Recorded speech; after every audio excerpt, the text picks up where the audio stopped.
Chapter 8. Sewing up Ralph was the one thing that made sense. Precious water was used to flush out the wound, and then the needle tugging and jabbing at Ralph's skin while he lay still and whimpered. Jem spoke to Ralph all the time, and Tag lay by Ralph's head and licked his ear every now and then. Gutting the pig, though, was another matter, gory, stinky, and seemingly crazy. "Why can't we carry him back as he is?" Wolf stared at the knife wound on the pig's chest and grimaced at the thought of touching it. "Why don't you just sew up the stab hole so we won't get blood on our clothes?" Wolf shrugged when he saw Jem's aghast expression. "I thought it would be, cleaner." "No way. Blood on your clothes is part of the job. He'll be lighter when he's gutted. And as I said, pork goes off quickly." Jem squatted down and drew his pig knife back out of its sheath. He ran his hand over the pig's stomach. "We start here where the belly is the softest, and I'm going to slice like this without catching his intestines."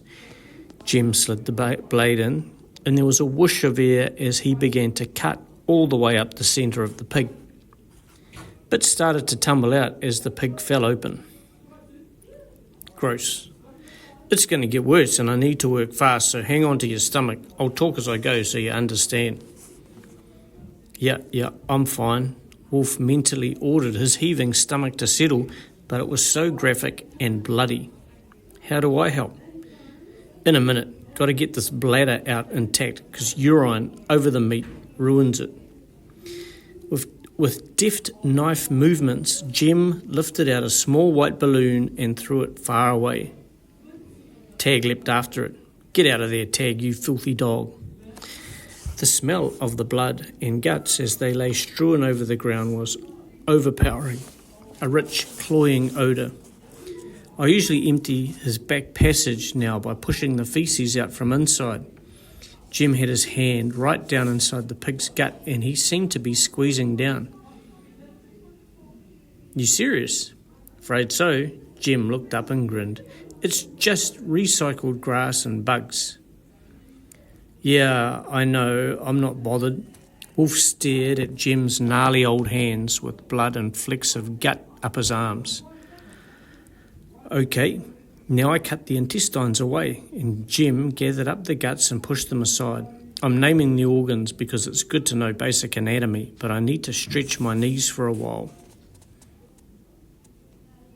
Jem struggled to stand, and Wolf grabbed his elbow to heave him up. He staggered a moment, and blood flew off his hands as he lurched and regained his balance. "What's wrong with your knees? I noticed you limping before." "One of them's buggered. All the hills and gullies are taking their toll." Jem held onto the bark of Wolf's tree as he massaged and loosened his knees. "It's my right knee that's bad. I hurt it when I was younger." He stamped around for a few minutes and went to check on Ralph. "You okay, boy?" Ralph was panting shallow breaths. He stared at Jem. "Hey, Wolf, can you get some aspirin out of the first aid kit? Break it in half and stick it down Ralph's throat." "Yep." It sounded easy, but Wolf knew it wouldn't be. "You'll need to put it way down his throat, then hold on to his nose and shake the tablet down. After that, he can have a sip of water." "I'll try." Holy hell, it was one ghastly thing after another. Wolf got the aspirin out of the first aid kit and snapped one in half. He picked up the water bottle and went back to crouch by Ralph. "It's okay, buddy." Wolf put his hand out to stroke his head, and Ralph snarled, showing his teeth. "You have to be fast, firm and kind," Jem said. "I can't do it with my hands all bloodied." "He thinks I'm going to hurt him." "Be the boss. Tell him what you're doing, and then do it." Jem turned away and went back to the pig. Wolf tried again, and Ralph growled.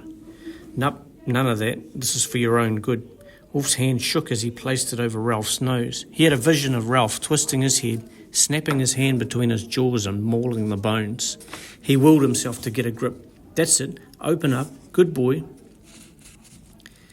Ralph opened his mouth, and as if he understood, and Wolf dropped the tablet down his gullet. "Good work," Jem called out.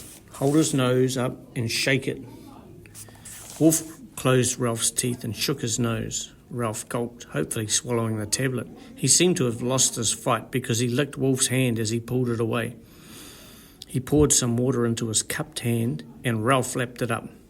"Good dog," Wolf said, relieved another ordeal was over. "Thanks for that," Jim said. "I'm nearly done here. We've got a long walk ahead." "Will we need to carry Ralph?" "He'd prefer to walk if he can. Dogs don't like being carried." Jim stared at Ralph, who lifted his head up and stared back. "Come here, boy," Jim said. They watched Ralph struggle to stand. He quivered and gave a whine of distress when he couldn't do it. "His face is disgusting." "Yeah, he's in a bit of shock over the stings as much as the poke from the pig," Jim said. Ralph moved his front legs before collapsing onto his stomach with his head on his paws. He looked pitiful. "We're going to have to carry him." "We could make him a little stretcher."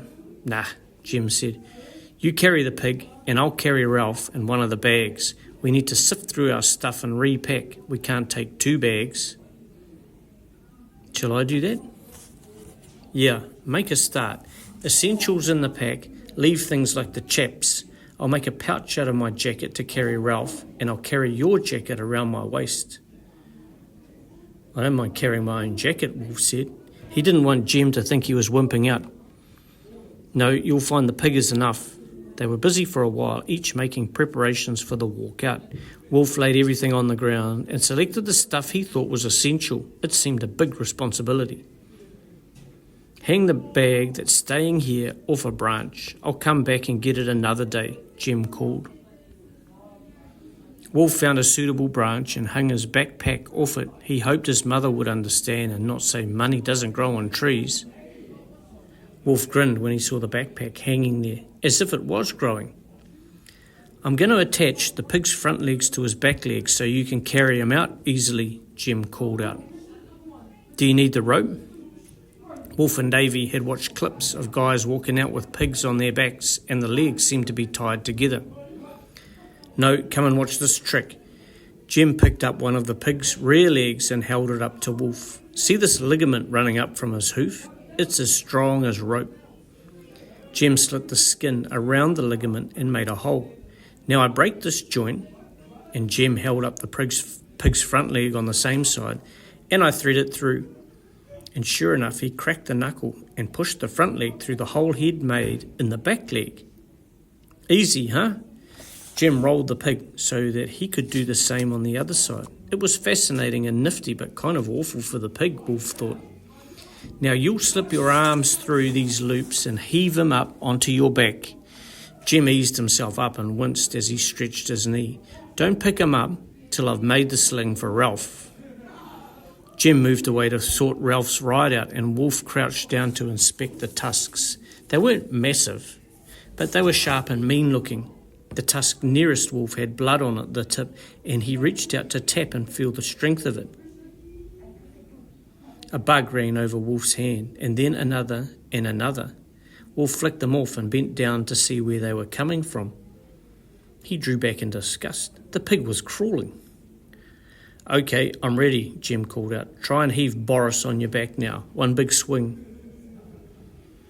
"It's swarming with bugs." Wolf picked up a twig and used it to part the bristles on the boar's head. "I think we've got a dud." "No, pigs have lice. They're an occupational hazard." "Don't get on me," Wolf said. He knew his voice sounded complaining, but this was all getting stupid. "I'm not having—" "Chuck the pig on your back and stop your baby whining. We've got to dig it in." Jim turned away to lift Ralph. Wolf glared at Jim's back as he arranged Ralph in the folds of his jacket. "All right for you carrying a clean dog," he thought. The lice would wriggle into his hair, down his back, and his skin crawled before he'd even lifted the pig off the ground.